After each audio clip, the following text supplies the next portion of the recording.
नमस्कार, मैं हूं प्रशांत भारद्वाज और आप देख रहे हैं news room post. Rahul Gandhi के विदेशी धरती पर जाकर देश को अपमानित करने के मुद्दे पर इन दिनों सियासत गरमाई हुई है। संसद से लेकर सड़क तक बीजेपी इसका विरोध कर रही है, राहुल गांधी से लगातार माफी की मांग कर रही है। लेकिन इस सबके बीच विदेश मंत्री एस जयशंकर ने एक बड़ी महत्वपूर्ण बात कही है। विदेशी धरती पर अपने देश को नीचा दिखाने से बुरा और क्या हो सकता है। राहुल गांधी के लंदन वाले बयान पर विदेश मंत्री जयशंकर ने एक लाइन में ही मानो जैसे सब कुछ कह दिया हो।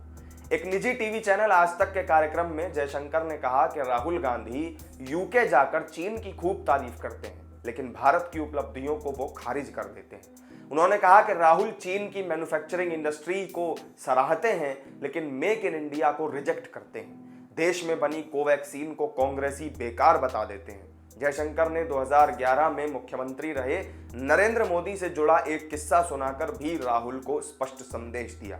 उन्होंने कहा कि तब विपक्ष के नेता होने के बावजूद पीएम मोदी चीन में कुछ ऐसा नहीं बोलना चाहते थे जो देश के स्टैंड के खिलाफ हो।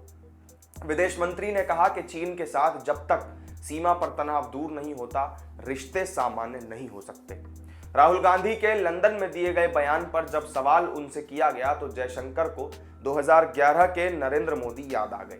विदेश मंत्री ने बताया कि तब मोदी गुजरात के मुख्यमंत्री हुआ करते थे और विपक्षी दल के नेता भी थे। बहुत सारे राजनीतिक हमले उस वक्त वो झेल रहे थे, लेकिन जब वो चीन आए तो उस वक्त मैं भारत का राजदूत था।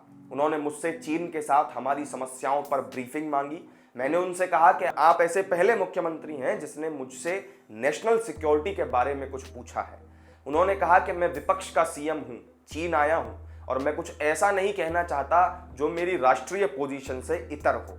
मुझे बेहद सावधान रहना होगा, इसलिए आपसे मैं सब कुछ समझना चाहता हूं। मीटिंग में अगर लगे कि मैं इधर उधर कहीं जा रहा हूं तो मुझे सिग्नल कर देना। जयशंकर ने कहा कि राहुल गांधी ने जो कुछ कहा उसमें से ज्यादातर राजनीति ही है। विदेश मंत्री ने कहा कि मुझे एक नागरिक के रूप में दिक्कत यह है कि कोई चीन को लेकर तो लट्टू हो जाता है और भारत को वो खारिज कर देता है। जयशंकर ने कहा कि चीन को लेकर राहुल गांधी का एक शब्द बड़ा हैरत अंगेज है और वो है हार्मनी। वो चीन के लिए सद्भाव शब्द का इस्तेमाल करते हैं। राहुल गांधी चीन की मैन्युफैक्चरिंग इंडस्ट्री की जमकर तारीफ करते हैं, लेकिन मेक इन इंडिया को वो खारिज कर देते हैं। भारत में बनी कोविड वैक्सीन को बेकार बता देते हैं। जयशंकर ने कहा कि चीन के साथ रिश्तों का इस वक्त मुश्किल दौर चल रहा है। राजीव गांधी से लेकर 2020 तक के दौर को याद करते हुए उन्होंने कहा कि समझौते को चीनी पक्ष ने पहले तोड़ा। जयशंकर ने बताया कि हालात अभी भी काफ़ी तनावपूर्ण हैं। हमने डिसएंगेजमेंट पर काम जरूर किया है, लेकिन इसमें अभी वक्त लगेगा। हमने चीन से साफ तौर पर कहा कि आप समझौते तोड़कर गर्मजोशी से भरे रिश्ते बरकरार नहीं रख सकते। उन्होंने चीनी विदेश मंत्री से बातचीत में सीमा पर तनाव के मसले पर सैद्धांतिक सहमति बनने का भी दावा किया। उन्होंने कहा कि जब तक ये समस्याएं दूर नहीं होती, रिश्ते भी सामान्य नहीं होंगे। जयशंकर ने इस कार्यक्रम में अपने सामने बैठे डॉक्टर माइकल पिल्सबेरी का भी जिक्र किया। डॉक्टर पिल्सबेरी चीन मामलों के विशेषज्ञ हैं। जयशंकर ने कहा कि एक अमेरिकन के रूप में वो चीन को देखते हैं। हम एक दूसरे को 40 साल से जानते हैं। मैं एक भारतीय की नज़र से दुनिया को देख रहा हूं और मुझे नहीं लगता कि ये कोई बाइनरी सिचुएशन है। डॉक्टर पिल्सबेरी की बातों से मैंने समझा कि दुनिया में दम दिखाना है तो मजबूत बनना होगा। जयशंकर ने उनकी किताब द 100 ईयर मैराथन का भी जिक्र किया।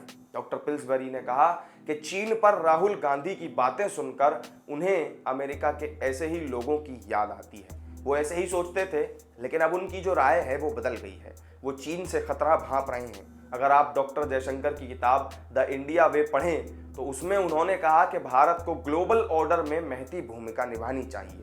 इस मौके पर होस्ट राहुल कंवल ने बताया कि डॉक्टर पिल्सबेरी शुक्रवार को जयशंकर की किताब लेकर आए थे। उन्होंने कहा था कि पिछले कुछ सालों में उन्हें सबसे ज्यादा जयशंकर की किताब ही भेंट की गई है। तो इतने में चुटकी लेते हुए डॉक्टर पिल्सबेरी ने कहा कि हमें दोनों ही किताबें राहुल गांधी को दे देनी चाहिए। इस पर वहां मौजूद सभी लोग ठहाके लगाने लगे। तो इस वीडियो में मेरे साथ फिलहाल इतना ही। एस जयशंकर ने जो कुछ भी राहुल गांधी के बयान को लेकर कहा है उस पर आपका क्या मानना है, कमेंट करके जरूर बताएं। वीडियो पसंद आया हो तो लाइक और शेयर कर दें और चैनल को सब्सक्राइब करना ना भूलें। फिर मिलेंगे आपसे एक नई वीडियो में नई जानकारी के साथ। तब तक के लिए दीजिए इजाजत। नमस्कार।